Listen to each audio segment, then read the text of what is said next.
This June and July of 2026 are bringing an unusually dense calendar of events to West Los Angeles. Specifically, we're looking at a 30-day window where the annual Pride celebrations overlap directly with the kickoff of the 2026 World Cup. Going out to these events requires spending your three most valuable assets: your weekend free time, your financial budget, and your tolerance for West Side traffic and crowds. To figure out how to navigate this schedule without burning out, we're going to use this vibe and budget matrix. This chart maps out exactly what an event demands from you versus the experience it delivers. The horizontal axis tracks your logistical input. On the left side, we have $0 entry fees and easy walkability. On the right, you're dealing with premium tickets, road closures, and expensive parking.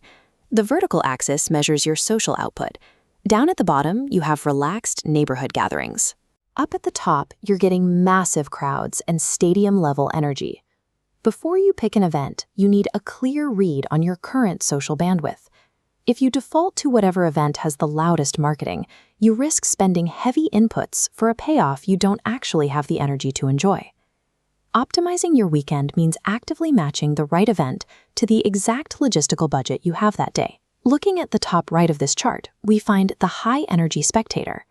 This quadrant is for people who want maximum scale and are willing to pay for it. Starting June 18th, the original Farmers Market hosts a 4-day World Cup fan zone. You will need to buy advance tickets to get past the gates for their live match screenings. On June 26th, the LA Summer Pride Fest at West Hollywood Park demands a different kind of toll. Getting to San Vicente Boulevard means navigating major street closures and heavy neighborhood traffic. You make those logistical sacrifices to secure a spot in a massive, shoulder-to-shoulder crowd sharing a definitive cultural moment. That financial and logistical outlay grants you access to heavy-hitting infrastructure, from sprawling beer gardens and international food stalls to high-production music stages. Attending these mega events means deliberately trading your logistical ease for a massive, global-scale atmosphere. If a massive crowd sounds exhausting, we move down to the bottom left.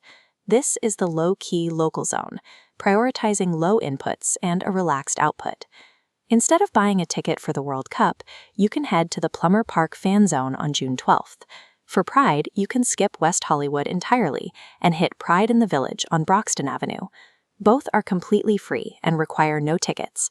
You don't have to plan your route around barricades for these. You can walk, take the bus, and actually find neighborhood parking. Recreation Cafe offers a similarly easy World Cup alternative, screening the June 11th matches across their patio with local food and drink specials. For an evening option, Farm Cup Coffee hosts a night out market, which swaps the daytime festival crowds for local LGBTQ+ artists and food vendors. The atmosphere in this quadrant is deeply localized. It's family-friendly, slow-paced, and built around talking to the people who live in your zip code. You still participate in the summer's major cultural events, but you do it while strictly protecting your wallet and your weekend patience. Right in the middle of our matrix is the active culturist path, offering moderate inputs for a moderate but highly specific output. You aren't paying premium prices here. Your primary investment is arriving early or actively participating in the activity itself. Take the Latin Sounds concert. It brings world-renowned musicians to the LACMA grounds for free, but you must arrive well before the 7 p.m. start time to secure your spot on the lawn. Over at Dancer University, the Embrace Blues event runs on a sliding scale of $15 to $25, but it requires you to step onto the floor for an all-levels dance lesson. Recreation Cafe asks for a similar hands-on commitment with their Friday night paint social. You leave these events with tangible skill building and deep immersion into a niche community, whether that's dancing to blues, painting, or catching guest DJs at the free house/minimal 12 EDM night. You are trading the passive comfort of simply watching a screen for an experience that asks you to directly engage with the culture around you. There is no single perfect event on the West LA summer schedule. There is only the right event for your specific bandwidth. This decision tree asks your weekend priority. For maximum scale, choose the Farmers Market Fan Zone or WeHo Pride Fest.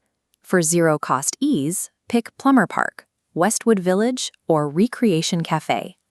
For active personal enrichment, look to LACMA, Dancer University, or the Paint Social. Your capacity will shift. You might have patience for a ticketed Friday night festival, but find yourself needing the ease of a free neighborhood park by Sunday. The fastest way to guarantee burnout is forcing yourself to navigate a massive mega event when you only have energy for a local market. Curate your schedule around the specific inputs you can comfortably afford this weekend. When you match your energy to the right event, you guarantee the maximum payoff for every hour you spend out in the city.